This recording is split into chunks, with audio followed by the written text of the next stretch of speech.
Now, nigga, don't call me no nigga, because this nigga ain't been taking no more of this nigga shit from you, nigga. I figure you must have forgot. My hands under my shirt and my fingers on the trigger, nigga. It's what you won't say now, nigga. It's West Side. Abide by the rules. This Burger King shit like it's gonna be my way, the highway. I kick shit like Pele. I don't play. I'm a bigger baller, a ghetto scholar. I run a street ring. If you don't know the time, bitch, you can check it on my bling bling, because I am the #1 stunner. This is the reality on BET and MTV and rap stations around the country. Everywhere I look, I see people coming up. But I can't figure out how to bail my poetry from behind bars and blend with bling bling superstars. So I'm thinking maybe if I had conflict in my poetry and got killed, like Tupac or Biggie or that cat from Run DMC, my friends, maybe if that's who I was, then y'all would be interested. Maybe y'all want to listen to me. But let's say maybe I don't give a fuck about MTV Cribs or rims that keep spinning in cars. Stop. Maybe I just want my friends that are on my block to come see me when I say I'm going to read poetry. And I ain't against rap. I ain't against rappers. I just think it's ignorant for some ignorance to make millions, and I can't say much more for the people that support it. I'ma keep on channel surfing, wondering when my poetry's gonna be free from behind bars like KRS One's did, or Jill Scott's did. But for every one of those artists, there's 100 con artists. Or where she get them eyes from, she get it from her mama. Where she get them thighs from, she get it from her mama. Songs don't deserve minimum wage. And I wouldn't even begin to claim I was one of the top 10,000 poets. I wouldn't even begin to claim my poetry deserved to be free from behind bars, but I know people that should. And they're saying something besides hoes and FUBU clothes and bankrolls, and this may just be me, but I'd rather hear and support any of those poets here tonight than any other bullshit any day of the week. Maybe that's just me. I'm saying, what the fuck do you think? What you're watching is a poetry slam. It's a game. Poets get 3 minutes to perform one original poem. No props, no costumes, no musical accompaniment. 5 randomly selected members of the audience serve as judges. We got a 9.5, an 8.5, a 6.2, a 9.1, and a 10. Judges score each poem on a scale of 0 to 10. High and low scores are dropped, middle 3 are added together, perfect score is a 30. That's a 27.1. Slam was created in 1986 by this guy, Mark Smith, a construction worker from Chicago. I started something in Chicago to bring an honest, real audience. From the beginning, one of the things that made this work is that the audience can stand up and tell the poet that they're bullshit. Slam was created as a reaction to the current state of modern poetry. Some people didn't like that very much. Out of its mission to focus on the words and opinions of everyday people, Slam has spread all over the globe. And in all France, there must be maybe like 20 poetry slam a month. Slam is a artistic, cultural, and social movement. You know? My main point when I slam is to rock the audience. I think anytime we can hijack the language and make it do our bidding for social change, for greater good, it's a good thing.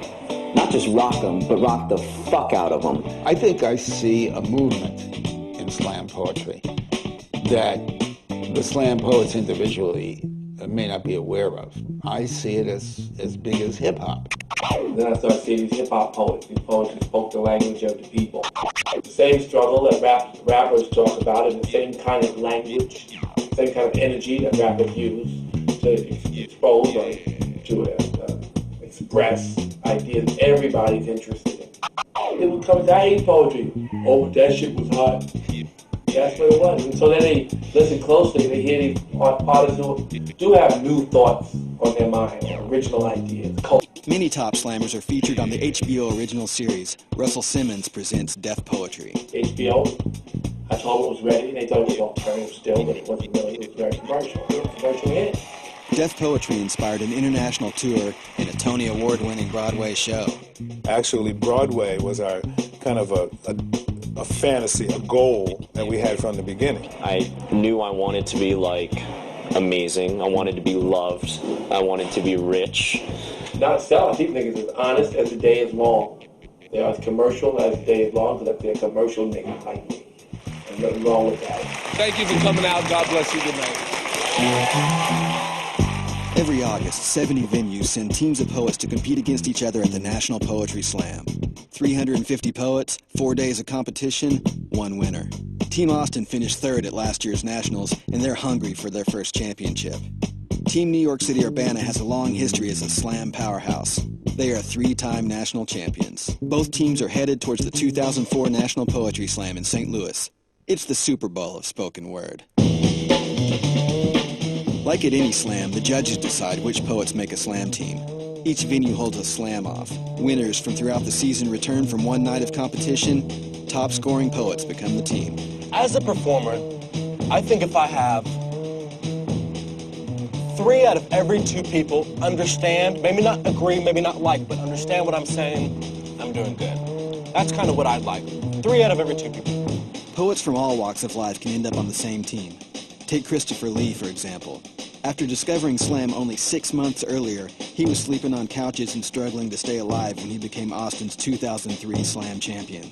There's a price on my head because of all the platinum on my neck. I reckon I spit you like spit you like No, 3 out of, did I say 3 out of every 2? 3 out of every 5. I mean, fuck it, you know what I'm fucking saying. A majority of the people just to fucking understand. Just fucking say, you know what, I don't fucking like you. In fact, I fucking hate your ass, but I kind of get it, you know what I mean? Cool, I get you too, Pops. Check you later. Chris is about to become teammates with Zell Miller III. He's a father slamming to support his family and has worked 10 years for his first shot at the National Poetry Slam. 10 motherfucking years that I've been slamming. Say word. Say word. I've been slamming longer than everybody on the slam team. I'm probably older than everybody on the slam team, and now I'm finally on the team, man. And I just want to rip people. If we don't win, then we're not successful this year. Period.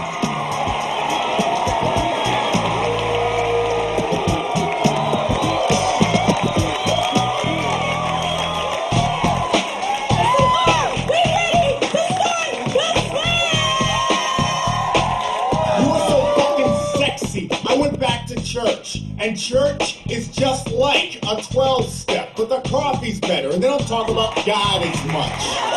That's George McKibbins. He's slamming tonight against his wife, Rachel. They met at the National Poetry Slam. Meet Taylor Mali. He's one of the most dominant performers in the history of slam, and many people give him all the credit for Urbana's past success. He makes a living as a touring poet, and he wrote the book on slam strategy. Literally.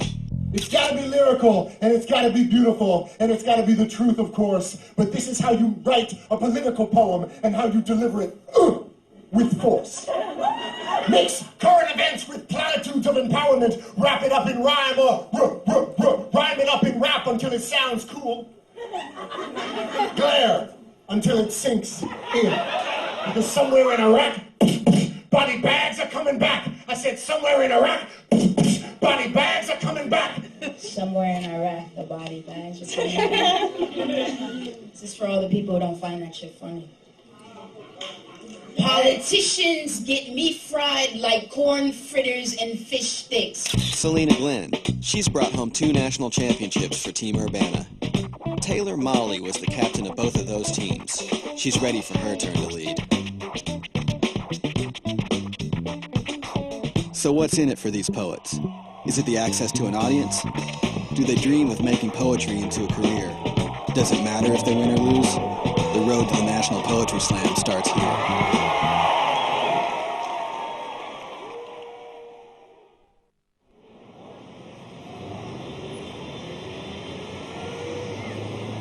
At their first meeting of the summer, slam teams discuss their goals and decide what's important to them. And they establish who's in charge. Dude, we all made our team.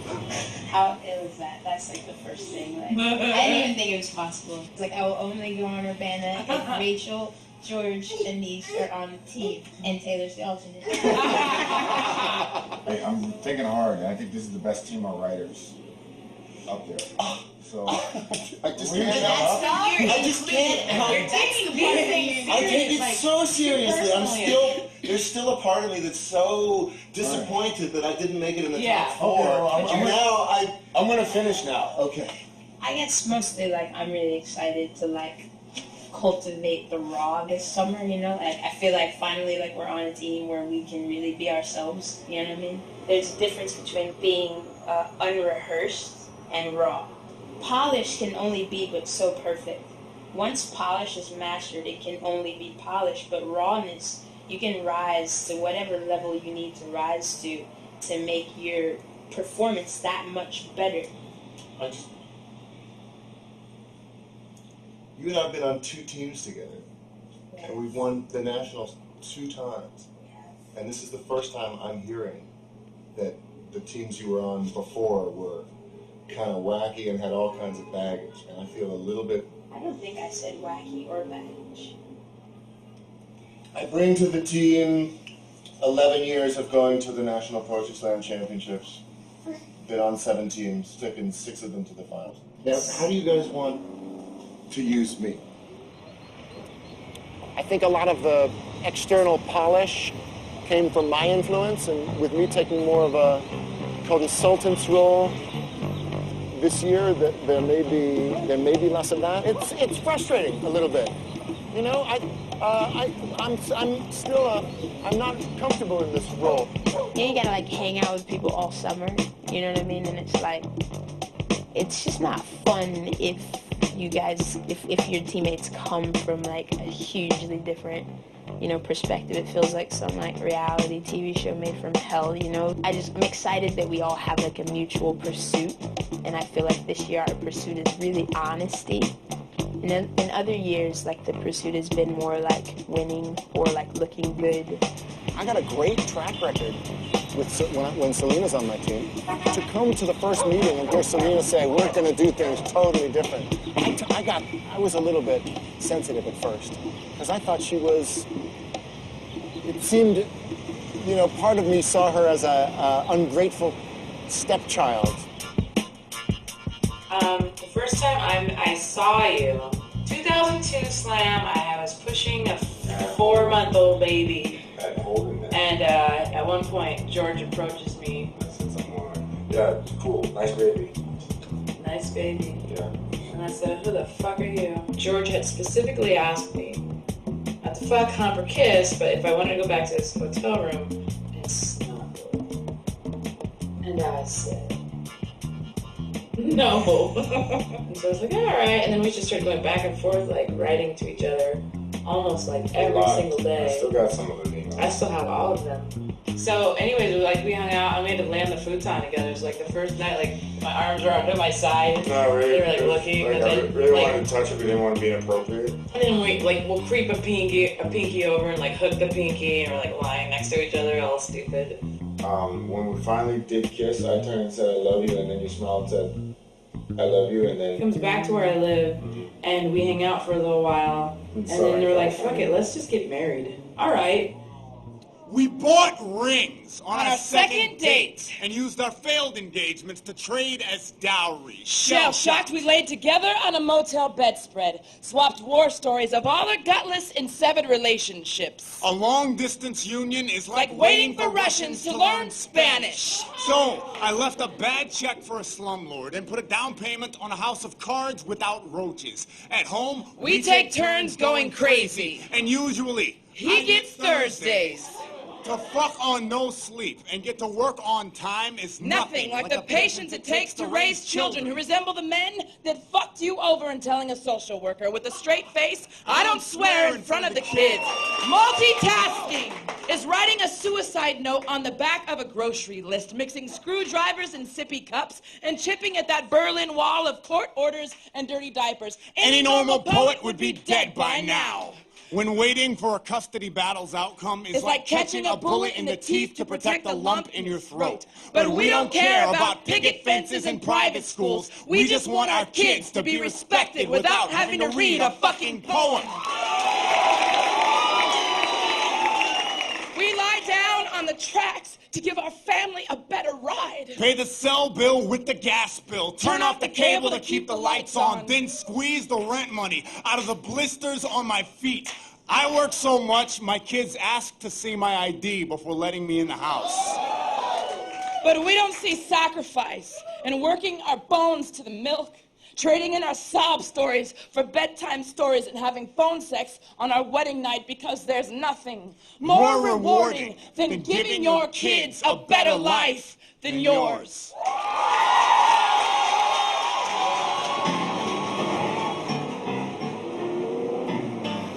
At their first meeting, Team Austin is already discussing which regional competitions they want to participate in. They're on a mission to win and to represent Austin. The one thing I want everyone here to know is that a 29.9 is unacceptable.